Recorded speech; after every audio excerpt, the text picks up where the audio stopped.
Allez, bonjour à tous, bienvenue pour ce tuto bourse là. Donc moi j'aurais adoré tomber sur une vidéo comme ça il y a 2 ans de ça.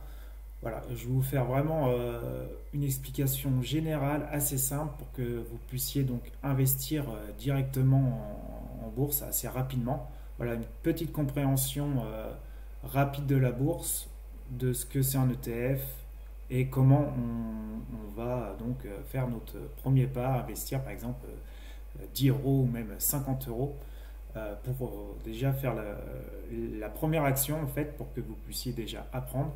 Vous allez voir, la bourse, ça paraît sorcier comme ça, mais en fait c'est assez simple.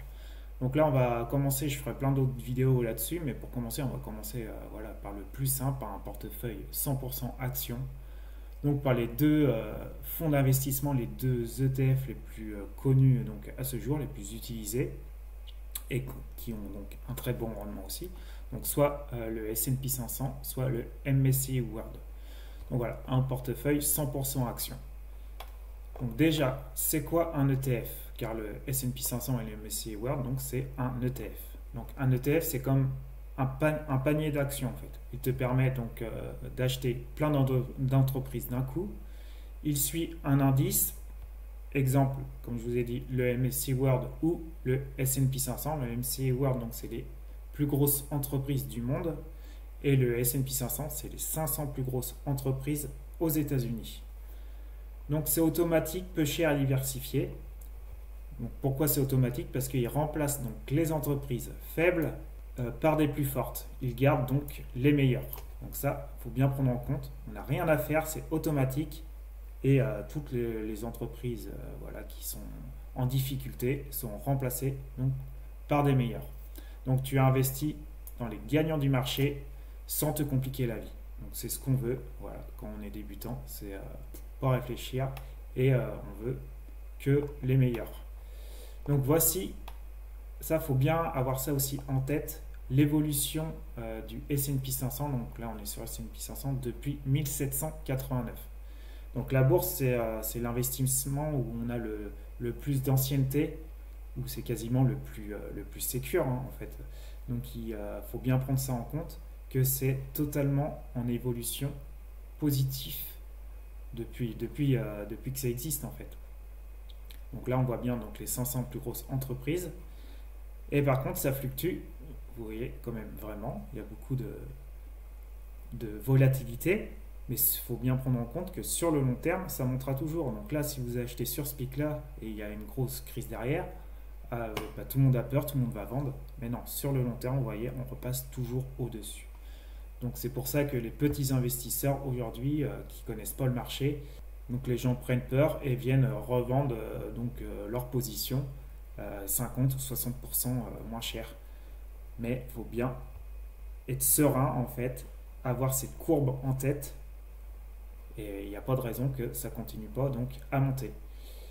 Donc on va aller étudier pourquoi en profondeur, pourquoi la bourse monte toujours sur le long terme en fait. En profondeur, voilà, on va voir vite fait pourquoi en fait. Parce que les entreprises déjà veulent gagner de l'argent. En bourse, tu investis donc dans des entreprises, leur but c'est de faire des profits. Ils n'ont que ça en tête, eux, c'est de faire des profits. Si elles réussissent, leur valeur augmente et donc leur action monte. Ça, il faut bien prendre ça en compte. L'économie grandit avec le temps. Les gens consomment de plus en plus. La population augmente. La technologie avance. Résultat, les entreprises gagnent plus. La bourse monte. L'argent vaut de moins en moins. Donc chaque année, les prix montent. C'est l'inflation. Les entreprises augmentent leurs prix, poursuivent. Donc leurs bénéfices montent.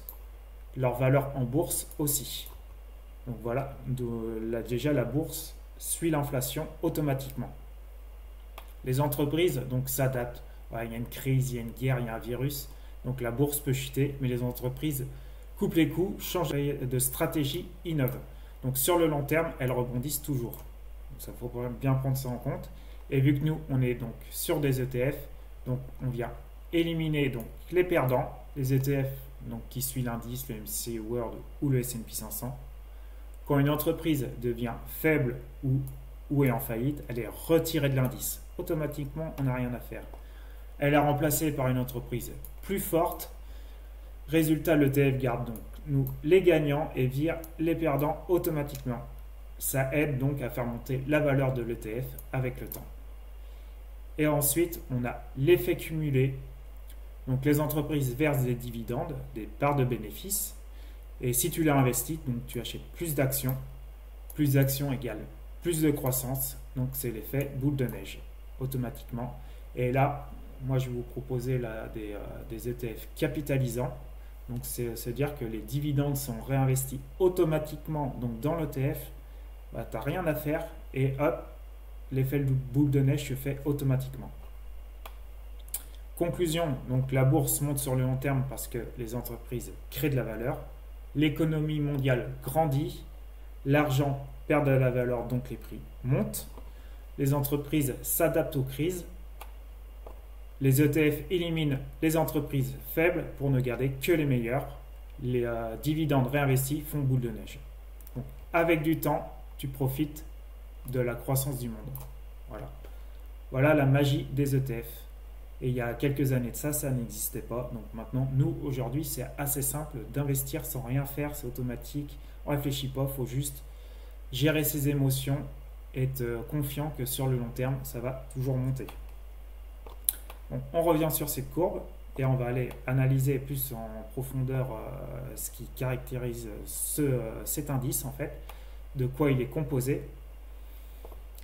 Donc l'ETF, c'est l'économie entière d'un pays ou du monde via le MSCI World ou d'un secteur. Voilà, il y a aussi des ETF qui sont que dans un secteur spécifique. Donc nous, on va être assez large sur S&P 500 et sur le MSCI World.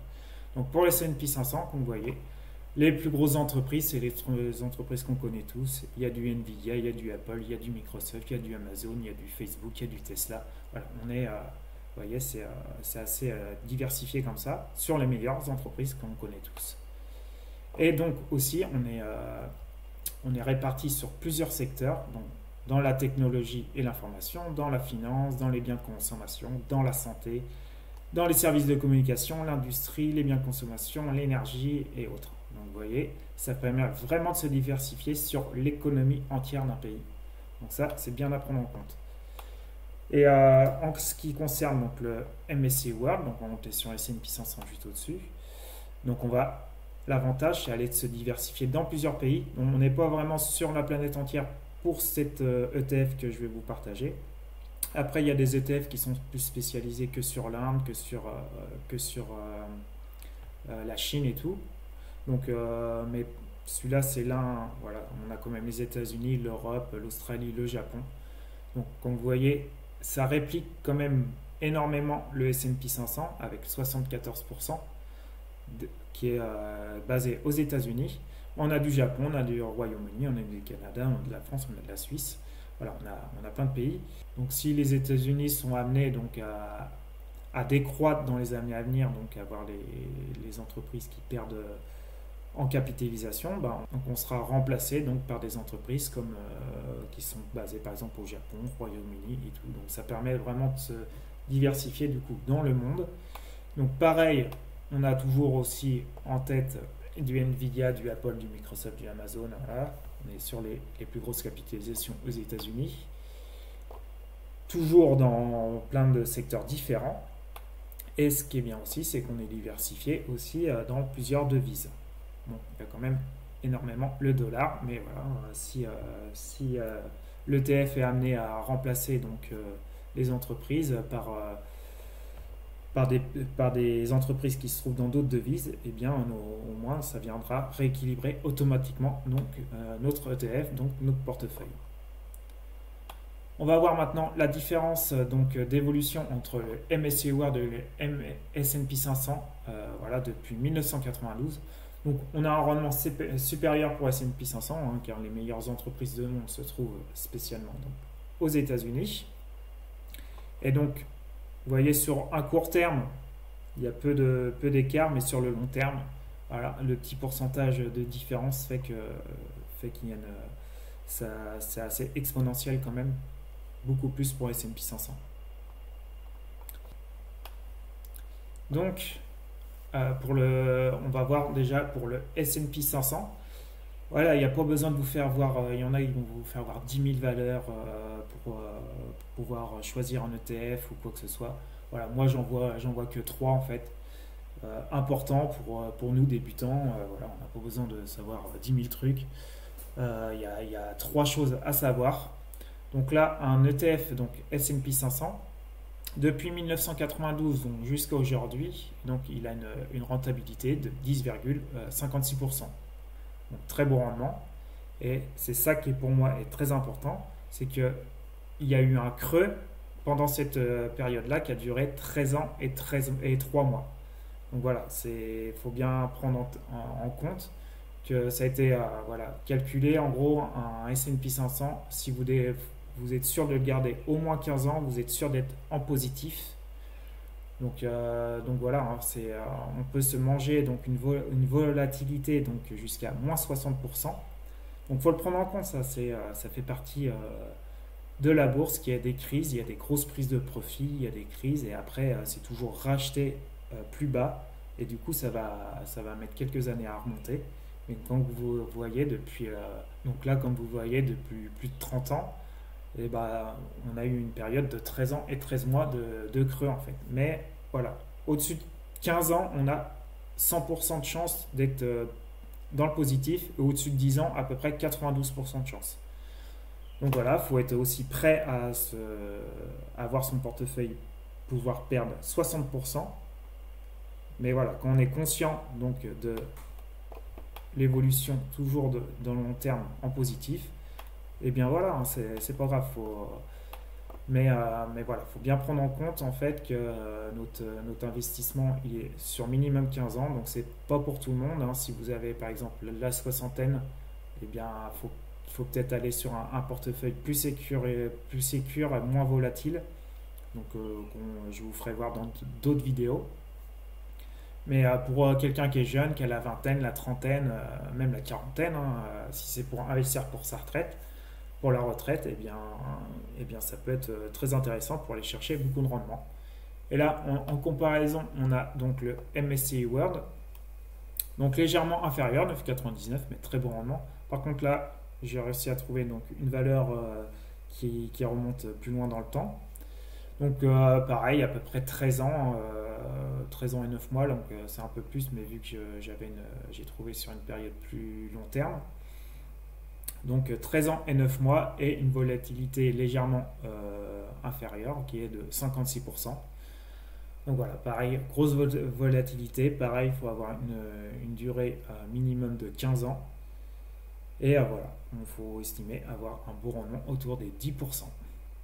Donc pour cela, qu'est-ce qu'il faut faire maintenant? Voilà, on a une vue globale de la bourse, de la volatilité, du temps qu'on veut y investir, du rendement. Et maintenant, il y a simplement à aller ouvrir donc, un PEA. Donc si vous êtes en France, un PEA. Comme ça, au bout de 5 ans, vous payerez que 17,2% d'imposition au lieu de 30% de flat tax. Donc moi, je vous conseille d'ouvrir donc, un PEA. Moi, spécialement, je suis que sur la bourse, que sur Bourse Direct. Donc, Trade Republic vient d'ouvrir donc un PEA récemment. Donc, je n'ai pas encore investi dessus, mais il est très correct leur PEA. Donc, moi, je suis sur Bourse Direct. Hein, c'est très fiable aussi. Ça a beaucoup d'ancienneté. Franchement, ça marche bien et j'aime bien le service client aussi. Ce qui est bien sur Trade Republic, c'est que vous pouvez faire une programmation automatique, un plan d'épargne en fait mensuel. C'est investi automatiquement. Ça vient piocher dans votre compte bancaire et donc acheter un ETF automatiquement et en plus sans frais. Donc voilà, peut-être point positif plus pour Trade Republic. Mais moi aujourd'hui je suis sur Bourse Direct et ça fonctionne très bien. Donc qu'est-ce qu'il faut faire? Donc il faut connaître l'ISIN. Donc l'ISIN, c'est comme le code barre en fait de l'ETF. Donc là, pour le S&P 500, pour un PEA, moi je vous conseille, ce n'est pas un conseil en investissement, mais moi j'ai choisi en tout cas celui-ci, c'est celui-ci dans lequel j'investis. Et pour le MSCI World, j'investis dans celui-ci. Donc c'est comme, voilà, c'est comme un code barre, c'est la référence qu'il faut donc indiquer dans le broker, soit chez Bourse Direct, chez Trade Republic, pour trouver donc cet ETF. Et ensuite, voilà, c'est tout simple. Moi, je vous montre sur Bourse Direct comment il faut faire. Vous vous inscrivez donc listing ici.